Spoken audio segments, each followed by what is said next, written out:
You know, the truth is I had no intention of doing a sequel. I don't think anyone thought that there would be a sequel. This was never designed to be a franchise. And yet I think that the power of the world is the thing that makes it so possible to delve into it again. What I mean by that is I think most sequels have a hero or a villain, and you have to build the world around them. And we have the benefit of having the opposite be true. We have this world built and ready to play in, so you can drop whatever hero and villain you want into that world, and that's what's really exciting about it. I think they'll really love seeing the new challenges and new environments that these well-loved characters find themselves in. I think they are faced with adversity that is sort of jaw-dropping at times, and I think visually there are set pieces and action in this that just blew my hair back. I just think it's incredible, and it's all under that tense conceit of if you make noise, you die. And so the room for possibility is just endless.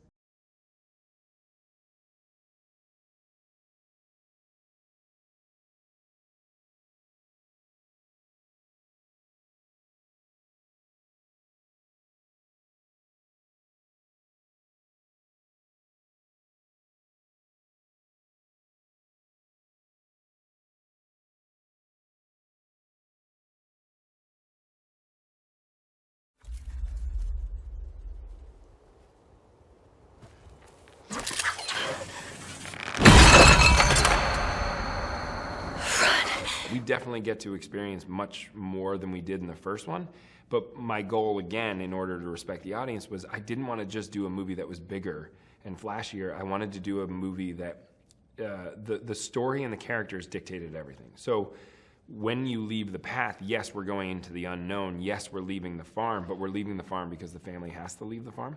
So we're expanding the world, but the intimacy comes from the rules are still the same.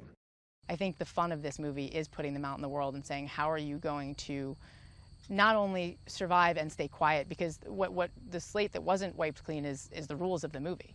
So they have to kind of live by the same rules that they did before. They just don't have the safety net that they had before. So now to go out in the world with a baby in a box and along the way to have all different kinds of injuries and to survive all these different things, I think it raises the stakes in every single way, because the same rules apply, except now it's a free-for-all. They don't know the terrain, they don't know who they're going to run into, they don't know what they're going to come up against. So it just makes it that much more terrifying. People who liked the first movie, and millions of people did, is the fact of just going like, okay, now we're giving you a glimpse at a bit more of this world. You know, and you see see how it affected more people just outside of this sort of nuclear family, and we're just pulling back a little bit. And I think that's very, very exciting to glimpse, because again, you start putting yourself into their shoes. So I think that's what will be most exciting, and it still has all the sort of thrills and spills and scares that the first one had, you know.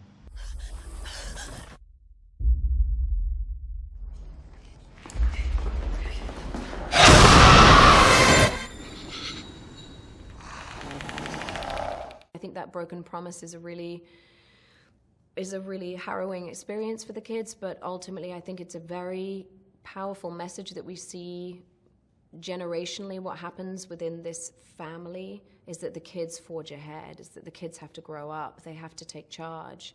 And also with Evelyn's character, with my character Evelyn, she is now a single parent, newborn baby, house is destroyed, 2 other children to protect, and she's out there, she's exposed, and she's grief-stricken. And so it's a really intensely emotional state that she's in, and the world is very daunting suddenly. The metaphor of the first one was parenthood. If you extend that metaphor, could I play with that metaphor longer? And I think there's an evolution, an innate evolution in the metaphor that really became powerful in my mind. What I mean by that is, if the first one was about the promise you make as parents to your kids, that as long as you're with me, I can keep you safe and everything's going to be fine. That's a promise that every parent makes to their child, and sadly has to be inevitably broken at some point in that relationship.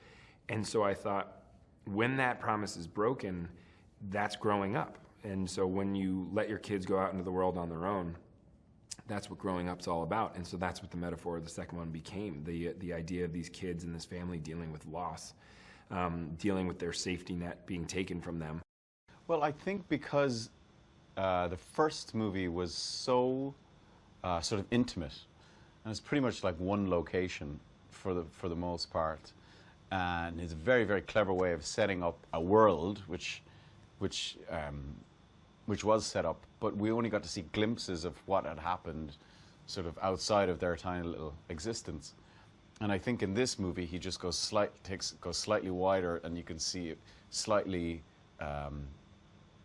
from a wider perspective what has happened in the world. It's still a very, very, very, very small part of what has happened, and I think that is a clever way to approach a story, because you can keep moving back each time and show a bit more, and it poses a lot of questions without answering them, which I think is very clever.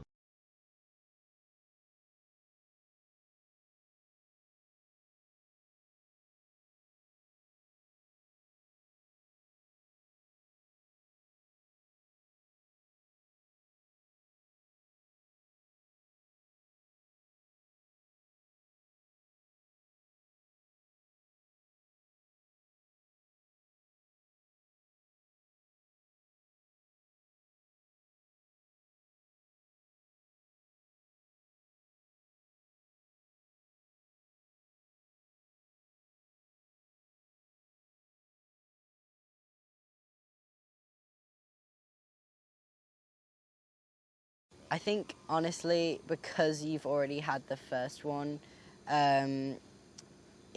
people are going to go in already with the kind of excitement left off from the first one, and they're going to just come out with even more excitement for what's to come. You know, it's a corny line, but if you like the first one, I think you'll hopefully love the second one, because the first one is just a small slice of what's possible in this world, and then the second one we're going to show you what's happening in the rest of the world. So it's everything you loved about the first one, but there's more to experience. Obviously, because they don't have the safety systems, every step that they take is much more treacherous. The result of making sound here is a lot worse, because there's nowhere to run, nowhere to hide to. So it's a lot more exhilarating. The people that are left, they're not the kind of people worth saving.